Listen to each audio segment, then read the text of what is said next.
जय माता दी दोस्तों, जय श्री हरि। स्वागत है आपका हमारी YouTube चैनल अभव्या वर्ल्ड में। दोस्तों, आज की इस वीडियो में हम आपके लिए प्रत्येक पूर्णिमा के दिन सुनी जाने वाली भगवान श्री सत्यनारायण की संपूर्ण व्रत कथा लेकर आए हैं। बोलिए श्री सत्यनारायण भगवान की जय। प्रथम अध्याय प्रारंभ होता है। एक समय की बात है, नैमिषारण्य तीर्थ में सौनक आदि 88,000 ऋषियों ने श्री सूत जी से पूछा, हे प्रभु, इस कलयुग में वेद विद्या रहित मनुष्यों को प्रभु भक्ति किस प्रकार मिल सकती है तथा उनका उद्धार कैसे होगा? हे मुनि श्रेष्ठ, कोई ऐसा तप बताइए जिससे थोड़े समय में ही पुण्य मिले और मन वांछित फल भी मिले। इस प्रकार की कथा सुनने की हम इच्छा रखते हैं। सर्वशास्त्रों के ज्ञाता श्री सूत जी बोले, हे वैष्णव में पूज्य, आप सभी ने प्राणियों के हित की बात पूछी है, इसलिए मैं एक ऐसे श्रेष्ठ व्रत को आप लोगों को बताऊंगा जिसे नारद जी ने लक्ष्मी नारायण जी से पूछा था और लक्ष्मीपति ने मुनि श्रेष्ठ नारद जी से कहा था। आप सब उसे ध्यान पूर्वक सुनिए। एक समय की बात है, योगी राज नारद जी दूसरों के हित की इच्छा के लिए अनेकों लोकों में घूमते हुए मृत्यु लोक में आ पहुँचे। यहाँ उन्होंने अनेक योनियों में जन्मे प्रायः सभी मनुष्यों को अपने कर्मों द्वारा अनेकों दुखों से पीड़ित देखा। उनका दुख देख नारद जी सोचने लगे कि कैसा यत्न किया जाए जिसके करने से निश्चित रूप से मानवों के दुखों का अंत हो जाए। इसी विचार पर मनन करते हुए वह विष्णु लोक में गए। वहाँ वह देवों के ईश भगवान नारायण की स्तुति करने लगे, जिनके हाथों में शंख, चक्र, गदा और पद्म थे, गले में वरमाला पहने हुए थे। स्तुति करते हुए नारद जी बोले, हे भगवान, आप अत्यंत शक्ति से संपन्न हैं। मन तथा वाणी भी आपको नहीं पा सकती है। आपका आदि मध्य तथा अंत नहीं है। निर्गुण स्वरूप सृष्टि के कारण भक्तों के दुख को दूर करने वाले आपको मेरा नमस्कार है। नारद जी की स्तुति सुन विष्णु भगवान बोले, हे मुनि श्रेष्ठ, आपके मन में क्या बात है? आप किस काम के लिए यहाँ पधारे हैं, उसे निसंकोच कहें। इस पर नारद मुनि बोले कि मृत्युलोक में अनेक योनियों में जन्मे मनुष्य अपने कर्मों के द्वारा अनेक दुख से दुखी हो रहे हैं। हे नाथ, आप मुझ पर दया रखते हैं तो बताइए कि वो मनुष्य थोड़े प्रयास से ही अपने दुखों से कैसे छुटकारा पा सकते हैं। श्री हरि बोले, हे नारद, मनुष्यों की भलाई के लिए तुमने बड़ी ही अच्छी बात पूछी है। जिसके करने से मनुष्य मोह से छूट जाता है, वह बात मैं कहता हूँ, उसे सुनो। स्वर्गलोक और मृत्युलोक दोनों में एक दुर्लभ उत्तम व्रत है जो पुण्य देने वाला है। आज प्रेम वश होकर मैं उसे तुमसे कहता हूँ। श्री सत्यनारायण भगवान का यह व्रत अच्छी तरह विधान पूर्वक करके मनुष्य तुरंत ही यहाँ सुख भोग कर मरने पर मोक्ष पाता है। श्री हरि के वचन सुन नारद जी बोले कि उस व्रत का फल क्या है और इसका विधान क्या है। यह व्रत किसने किया था? इस व्रत को किस दिन करना चाहिए? सभी कुछ विस्तार से बतलाइए। नारद जी की बात सुनकर श्री हरि बोले, दुख व शोक को दूर करने वाला यह व्रत सभी स्थानों पर विजय दिलाने वाला है। मानव को भक्ति व श्रद्धा के साथ शाम को श्री सत्यनारायण की पूजा धर्मपरायण होकर ब्राह्मणों व बंधुओं के साथ करनी चाहिए। भक्ति भाव से ही नैवेद्य, केले का फल, घी, दूध तथा गेहूं का आटा सवाया लें। गेहूं के स्थान पर साठी का आटा, शक्कर तथा गुड़ लेकर वह सभी भक्षण योग्य पदार्थों को मिलाकर भगवान का भोग लगाएं। ब्राह्मणों सहित बंधु बांधवों को भी भोजन कराएं। उसके बाद स्वयं भोजन करें। भजन कीर्तन के साथ भगवान की भक्ति में लीन हो जाएं। इस तरह से सत्यनारायण भगवान का यह व्रत करने पर मनुष्य की सारी इच्छाएं निश्चित रूप से पूर्ण होती हैं। इस कलिकाल अर्थात कलयुग में मृत्यु लोक में मोक्ष का यही एक सरल उपाय बताया गया है। इति श्री सत्यनारायण व्रत कथा का प्रथम अध्याय संपूर्ण। बोलिए श्री सत्यनारायण भगवान की जय। श्री सत्यनारायण कथा का दूसरा अध्याय प्रारंभ होता है। सूत जी बोले, हे ऋषियों, जिसने पहले समय में इस व्रत को किया था उसका इतिहास कहता हूँ, ध्यान से सुनो। सुंदर काशीपुर नगरी में एक अत्यंत निर्धन ब्राह्मण रहता था। भूख प्यास से परेशान वह धरती पर घूमता रहता था। ब्राह्मणों से प्रेम करने वाले भगवान ने एक दिन ब्राह्मण का वेश धारण कर उसके पास जाकर पूछा, हे विप्र, नित्य दुखी होकर तुम पृथ्वी पर क्यों घूमते हो? दीन ब्राह्मण बोला, मैं निर्धन ब्राह्मण हूँ, भिक्षा के लिए धरती पर घूमता हूँ। हे भगवान, यदि आप इसका कोई उपाय जानते हो तो बताइए। वृद्ध ब्राह्मण कहता है कि सत्यनारायण भगवान मनोवांछित फल देने वाले हैं, इसलिए तुम उनका पूजन करो। इसे करने से मनुष्य सभी दुखों से मुक्त हो जाता है। वृद्ध ब्राह्मण बनकर आए सत्यनारायण भगवान उस निर्धन ब्राह्मण को व्रत का सारा विधान बताकर अंतर ध्यान हो गए। ब्राह्मण मन ही मन सोचने लगा कि जिस व्रत को वृद्ध ब्राह्मण करने को कह गया है, मैं उसे जरूर करूँगा। यह निश्चय करने के बाद उसे रात में नींद नहीं आई। वह सवेरे उठकर सत्यनारायण भगवान के व्रत का निश्चय कर भिक्षा के लिए चल दिया। उस दिन निर्धन ब्राह्मण को भिक्षा में बहुत धन मिला, जिससे उसने बंधु बांधवों के साथ मिलकर श्री सत्यनारायण भगवान का व्रत संपन्न किया। भगवान सत्यनारायण का व्रत संपन्न करने के बाद वह निर्धन ब्राह्मण सभी दुखों से छूट गया और अनेक प्रकार की संपत्तियों से युक्त हो गया। उसी समय से यह ब्राह्मण हर माह इस व्रत को करने लगा। इस तरह से सत्यनारायण भगवान के व्रत को जो मनुष्य करेगा वह सभी प्रकार के पापों से छूटकर मोक्ष को प्राप्त होगा। जो मनुष्य इस व्रत को करेगा वह सभी दुखों से मुक्त हो जाएगा। सूत जी बोले कि इस तरह से नारद जी के नारायण जी का कहा हुआ श्री सत्यनारायण व्रत को मैंने तुमसे कहा है। हे विप्रो, मैं अब और आगे क्या कहूँ? ऋषि बोले, हे मुनिवर, संसार में उस विप्र से सुनकर और किस किसने इस व्रत को किया, हम सब इस बात को सुनना चाहते हैं। इसके लिए हमारे मन में श्रद्धा का भाव है। आगे सूत जी बोले, हे मुनियों, जिसने इस व्रत को किया वह सब सुनो। एक समय वही विप्र धन एवं ऐश्वर्य के अनुसार अपने बंधु बांधवों के साथ इस व्रत को करने को तैयार हुआ। उसी समय एक लकड़ी बेचने वाला बूढ़ा आदमी आया और लकड़ियां बाहर रखकर अंदर ब्राह्मण के घर में गया। प्यास से दुखी वह लकड़हारा उनको व्रत करते देख विप्र को नमस्कार कर पूछने लगा कि आप यह क्या कर रहे हैं तथा इसे करने से क्या फल मिलेगा, कृपया मुझे बताइए। ब्राह्मण ने कहा कि सब मनोकामनाओं को पूरा करने वाला यह सत्यनारायण भगवान का व्रत है। इनकी कृपा से ही मेरे घर में धन धान्य आदि की वृद्धि हुई है। विप्र से सत्यनारायण व्रत के बारे में जानकर लकड़हारा बहुत प्रसन्न हुआ। चरणामृत लेकर वह प्रसाद खाने के बाद वह अपने घर को गया। लकड़हारे ने अपने मन में संकल्प किया कि आज लकड़ी बेचने से जो धन प्राप्त होगा उसी से श्री सत्यनारायण भगवान का उत्तम व्रत करूंगा। मन में इस विचार को ले बूढ़ा आदमी सिर पर लकड़ियां रख उस नगर में बेचने गया जहां धनी लोग ज्यादा रहते थे। उस नगर में उसे अपनी लकड़ियों का दाम पहले से 4 गुना अधिक मिला। बूढ़ा प्रसन्नता के साथ दाम लेकर केले, शक्कर, घी, दूध, दही और गेहूं का आटा ले और सत्यनारायण भगवान के व्रत की अन्य सामग्री लेकर अपने घर गया। वहां उसने अपने बंधु बांधवों को बुलाकर विधि विधान से सत्यनारायण भगवान का पूजन और व्रत किया।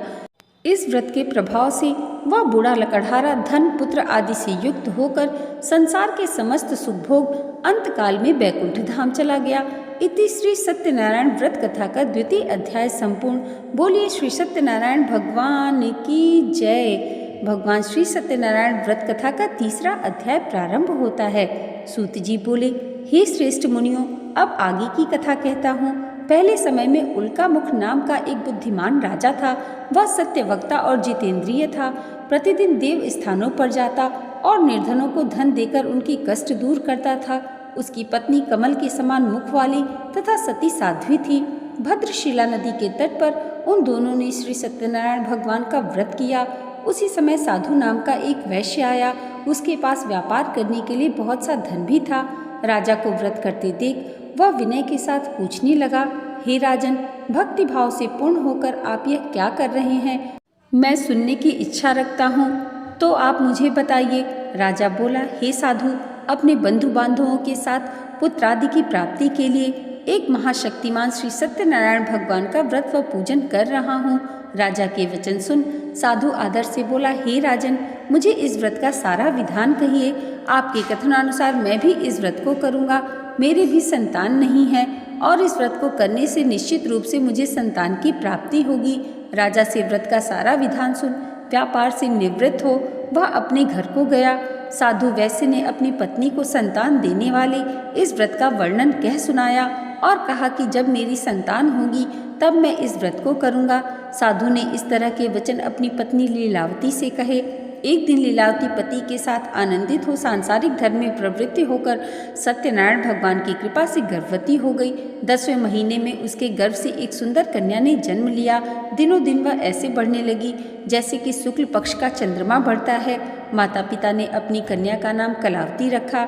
एक दिन लीलावती ने मीठे शब्दों में अपने पति को याद दिलाया कि आपने सत्यनारायण भगवान के जिस व्रत को करने का संकल्प किया था उसे करने का समय आ गया है, आप इस व्रत को करिए। साधु बोला कि हे प्रिय, इस व्रत को मैं उसके विवाह पर करूँगा। इस प्रकार अपनी पत्नी को आश्वासन दे वह नगर को चला गया। कलावती पिता के घर में रह दिनों दिन बड़ी होने लगी। साधु ने एक बार नगर में अपनी कन्या को सखियों के साथ देखा तो तुरंत ही दूत को बुलाया और कहा कि मेरी कन्या के योग्य वर देखकर आओ। साधु की बात सुनकर दूत कंचन नगर में पहुंचा और वहां देखभाल कर लड़की के सुयोग्य वणिक पुत्र को ले आया। सुयोग्य लड़के को देख साधु ने बंधु बांधवों को बुलाकर अपनी पुत्री का विवाह कर दिया। लेकिन दुर्भाग्य की बात ये कि साधु ने अभी भी श्री सत्यनारायण भगवान का व्रत नहीं किया। इस पर श्री भगवान क्रोधित हो गए और श्राप दिया कि साधु को अत्यधिक दुख मिले। अपने कार्य में कुशल साधु बनिया जमाई को लेकर समुद्र के पास स्थित होकर रत्नासारपुर नगर में गया। वहां जाकर दामाद ससुर दोनों मिलकर चंद्रकेतु राजा के नगर में व्यापार करने लगे। एक दिन भगवान सत्यनारायण की माया से एक चोर राजा का धन चुराकर भाग रहा था। उसने राजा के सिपाहियों को अपना पीछा करते देखा। चुराया हुआ धन वहां रख दिया जहां साधु अपने जमाई के साथ ठहरा हुआ था। राजा के सिपाहियों ने साधु वैश्य के पास राजा का धन पड़ा देखा तो वह ससुर जमाई दोनों को बांधकर प्रसन्नता से राजा के पास ले गए और कहा कि उन दोनों चोरों को हम पकड़ लाए हैं, आप आगे की कार्यवाही की आज्ञा दें। राजा की आज्ञा से उन दोनों को कठिन कारावास में डाल दिया गया और उनका सारा धन भी उनसे छीन लिया गया। श्री सत्यनारायण भगवान के श्राप से साधु की पत्नी भी बहुत दुखी हुई। घर में जो धन रखा था उसे चोर चुरा ले गए। शारीरिक तथा मानसिक पीड़ा व भूख प्यास से अति दुखी हो अन्न की चिंता में कलावती एक ब्राह्मण के घर गई। वहां उसने श्री सत्यनारायण भगवान का व्रत होते देखा, फिर कथा भी सुनी। वह प्रसाद ग्रहण कर रात को घर वापस आई। माता ने कलावती से पूछा कि हे पुत्री, अब तक तुम कहाँ थी, तेरे मन में क्या है? कलावती ने अपनी माता से कहा, हे माता, मैंने एक ब्राह्मण के घर में श्री सत्यनारायण भगवान का व्रत देखा है। कन्या के वचन सुन लीलावती भगवान के पूजन की तैयारी करने लगी। लीलावती ने परिवार व बंधुओं सहित सत्यनारायण भगवान का पूजन किया और उनसे वर मांगा कि मेरे पति तथा जमाई शीघ्र आ जाएं। साथ ही यह भी प्रार्थना की कि हम सबका अपराध क्षमा करें। श्री सत्यनारायण भगवान इस व्रत से संतुष्ट हो गए और राजा चंद्रकेतु को सपने में दर्शन देकर कहा, हे राजन, तुम इन दोनों वैश्यों को छोड़ दो और तुमने उनका जो धन लिया है उसे वापस कर दो। अगर तुमने ऐसा नहीं किया तो मैं तुम्हारा धन, राज्य व संतान सभी को नष्ट कर दूंगा। राजा को यह सब कहकर भगवान अंतर ध्यान हो गए। प्रातःकाल सभा में राजा ने अपना सपना सुनाया। फिर बोले कि वणिक पुत्रों को कैद से मुक्त कर सभा में लाओ। दोनों ने आते ही राजा को प्रणाम किया। राजा मीठी वाणी में बोला, हे महानुभाव, भाग्यवश ऐसा कठिन दुख तुम्हें प्राप्त हुआ है, लेकिन अब तुम्हें कोई भय नहीं है। ऐसा कह राजा ने उन दोनों को नए वस्त्राभूषण भी पहनाए और जितना धन उनका लिया था उससे दुगना धन वापस कर दिया। दोनों वैसे अपने घर को चल दिए। इति श्री सत्यनारायण व्रत कथा 3 अध्याय संपूर्ण। बोलिए श्री सत्यनारायण भगवान की जय। भगवान श्री सत्यनारायण की कथा का 4th अध्याय प्रारंभ होता है। श्री सूत जी बोले, वैश्य ने मंगलाचार कर अपनी यात्रा आरंभ की और अपने नगर की ओर चल दिए। उनके थोड़ी दूर जाने पर एक दंडी वेशधारी श्री सत्यनारायण ने उनसे पूछा, हे साधु, तेरी नाव में क्या है? अभिवाणी वणिक हंसता हुआ बोला, हे दंडी, आप क्यों पूछते हो? क्या धन लेने की इच्छा है? मेरी नाव में तो बेल व पत्ते भरे हुए हैं। वैश्य के कठोर वचन सुन भगवान बोले, तुम्हारा वचन सत्य हो। दंडी ऐसे वचन कह वहां से दूर चले गए। कुछ दूर जाकर समुद्र के किनारे बैठ गए। दंडी के जाने के बाद साधु वैश्य ने नित्य क्रिया के पश्चात नाव को ऊंची उठते देखकर अचंभा माना और नाव में बेल पत्ते देख वह मूर्छित हो जमीन पर गिर पड़ा। मूर्छा खुलने पर वह अत्यंत शोक में डूब गया। तब उसका दामाद बोला कि आप शोक ना करें, यह दंडी का शाप है, इसलिए हमें उनकी शरण में जाना चाहिए, तभी हमारी मनोकामना पूरी होगी।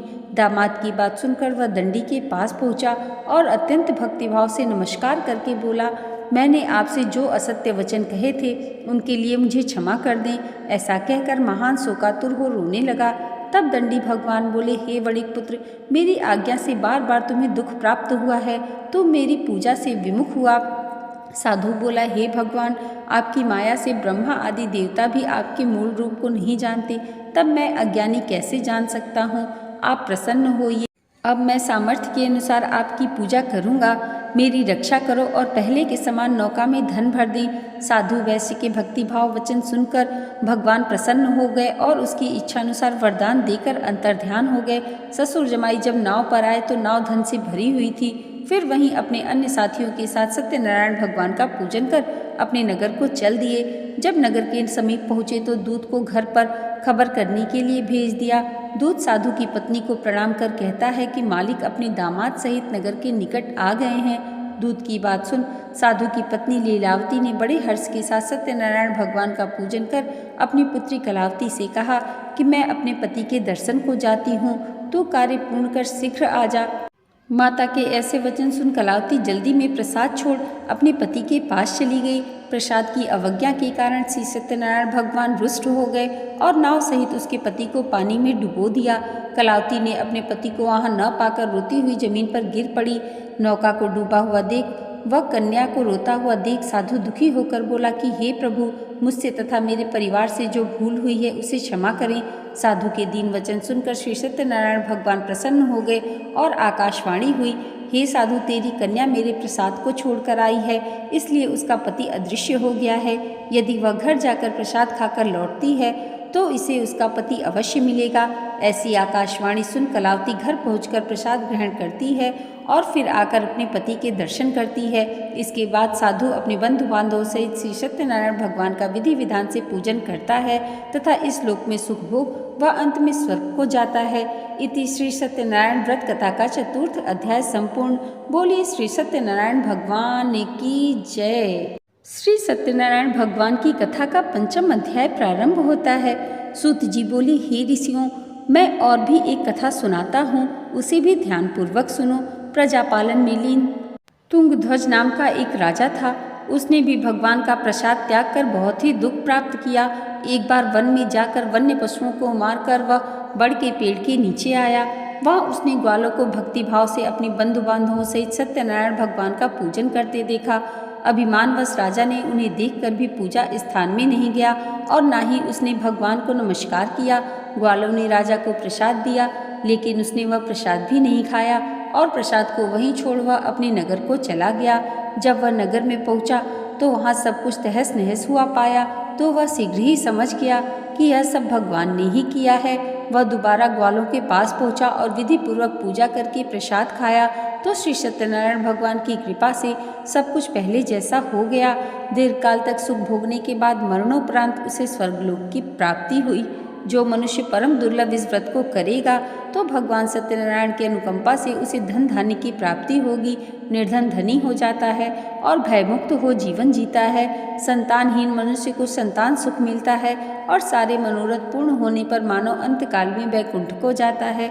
सूत जी बोले, जिन्होंने पहले इस व्रत को किया, अब उनके दूसरे जन्म की कथा कहता हूँ। वृद्ध सतानंद ब्राह्मण ने सुदामा का जन्म लेकर मोक्ष की प्राप्ति की। लकड़हारे ने अगले जन्म में निषाद बनकर मोक्ष प्राप्त किया।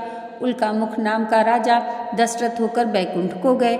साधु नाम के वैश्य ने मोरध्वज बनकर अपने पुत्र को आरे से चीरकर मोक्ष पाया।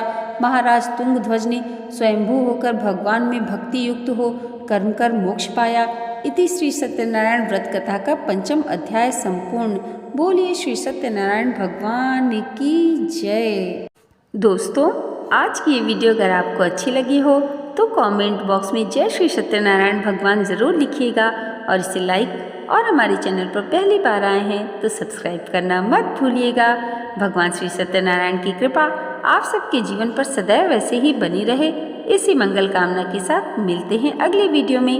तब तक के लिए जय माता दी, जय श्री हरि।